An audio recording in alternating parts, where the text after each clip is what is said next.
Ilalatag muna natin ano yung mga assessment procedures na gagawin ng Bureau of Internal Revenue. Una, magbibigay sila ng LOA, Letter of Authority. So, dito yung nakasaad yung magdidemand sila kung ano yung mga documents na kailangan nila. Dito din nakalagay kung sino yung ma-assign na examiner at kung sino din yung supervisor. And of course, that is authorized also with the regional director. Basically, ang LOA ay galing po yun sa region.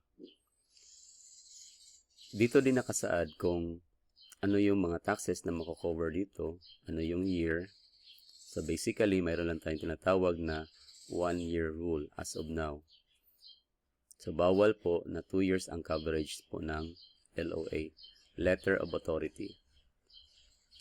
Pagkatapos na ma-submit, in practice, mayroon itong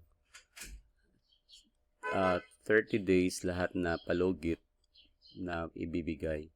So, first notice at saka yung final notice. So, ang first notice is mayroon silang 15 days. Then, another final notice, mayroon another 15 days. Kung hindi ka makapag-comply ng LOA within the given time, magbibigay sila ng subpoena doses TICOM.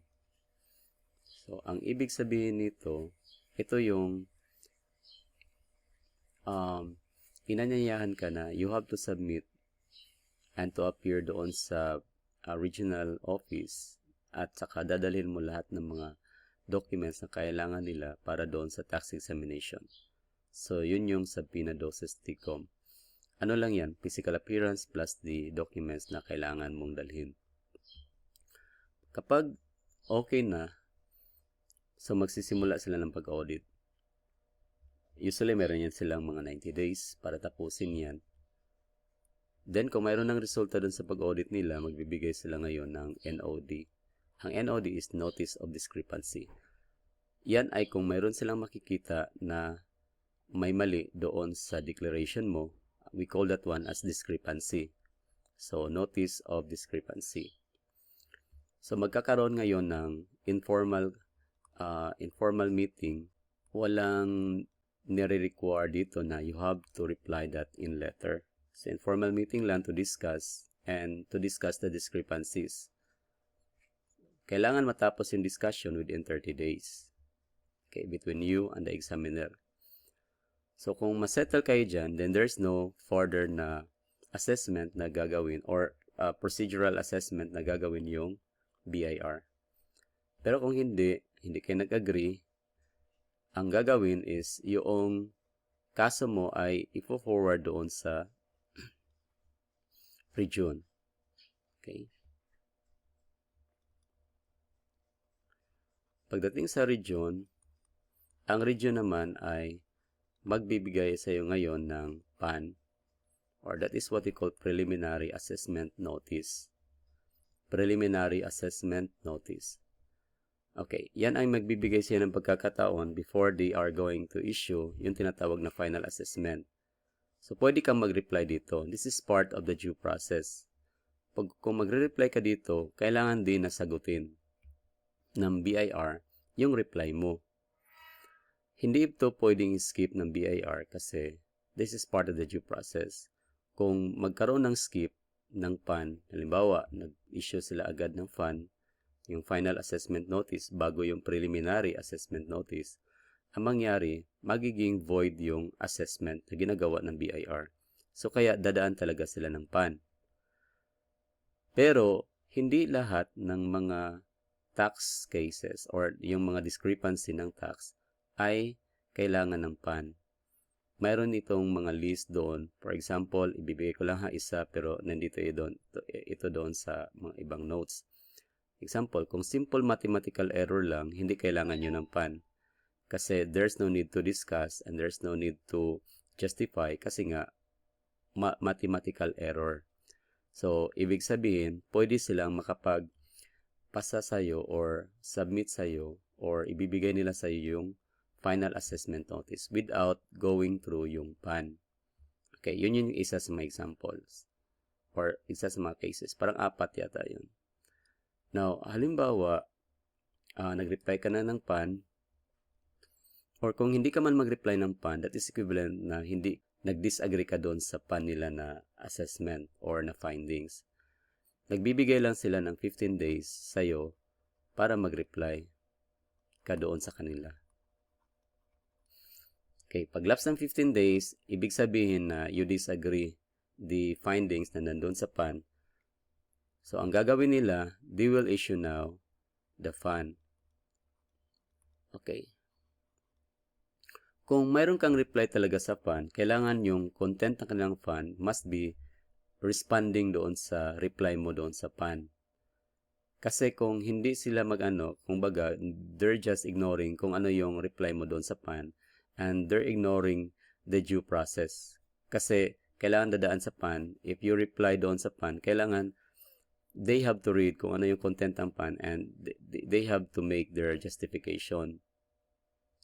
Bawal yung kung ano yung nakalagay sa PAN, yun lang din yung ilalagay nila sa FAN. So mayroong mga kaso niyan na nagiging invalidated yung assessment dahil dyan sa ganyang pangyayari. Now, pag naka-receive ka ng PAN, bibigyan ka ng 30 days na mag-reply.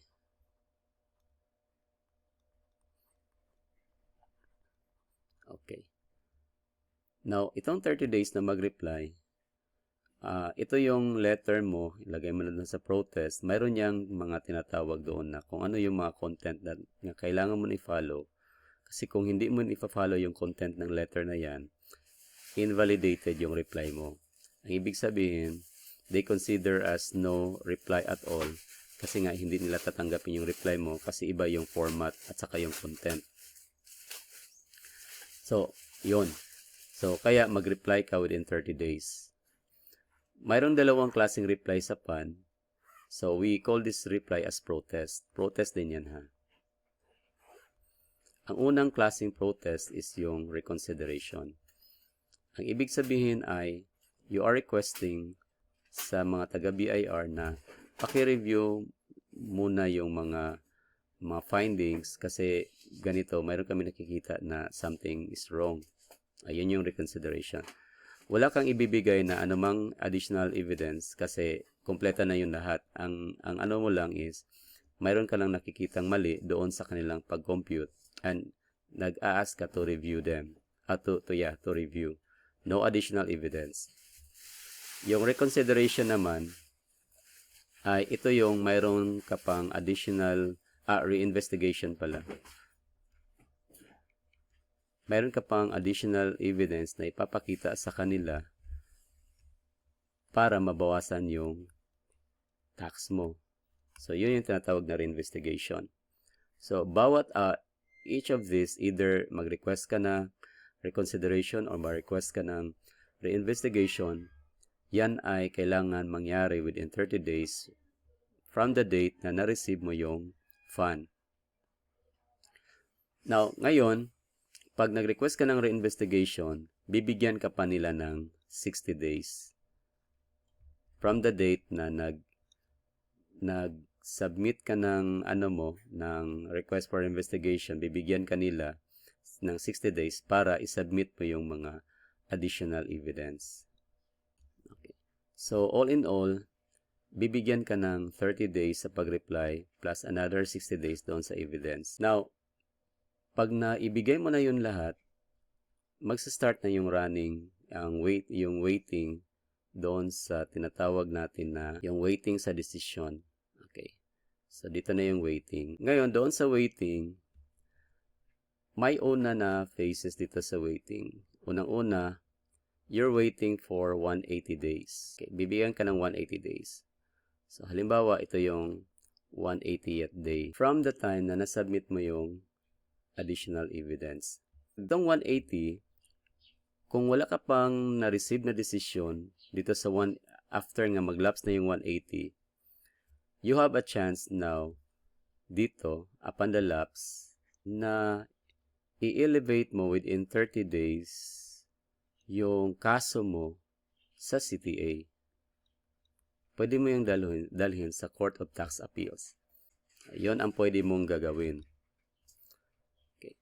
Second option, ano ang second option? Ang second option is you can wait further. Yun. Yun ang pwede mong gawin. So, wait further ka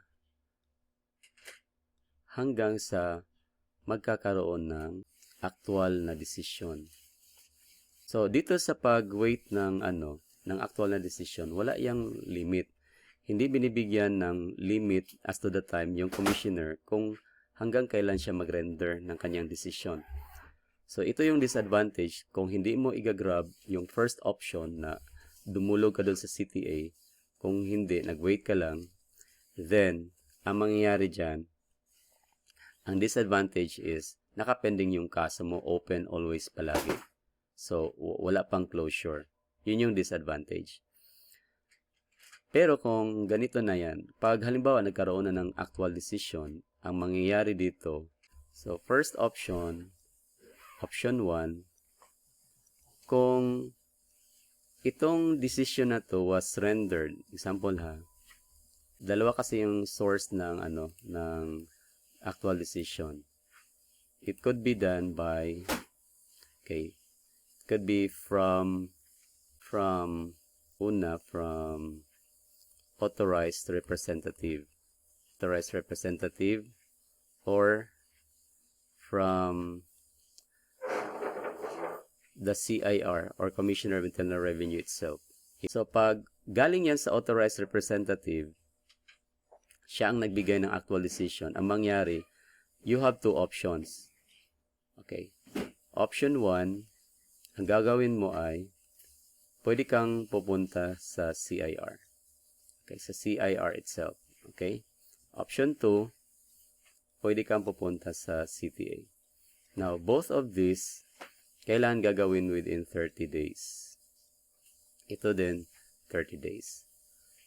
Pero ang pwede mong dito, po-protest dito not kind is only reconsideration. Ang pwede mong gagawin. So, dito naman, it's a case talaga ng tax case doon sa court. So, ngayon, yung CIR, so, yan lang ang gagawin. So, it's either pupunta ka sa CIR or sa CTA. So, exclusive itong dalawa. Kumbaga, hindi pwede pagsabayin. Kung nag-select ka ng option 2, then, hindi mo na ma-avail yung option 1. Pag mag-select ka ng option 1, hindi mo na ma-avail yung option 2.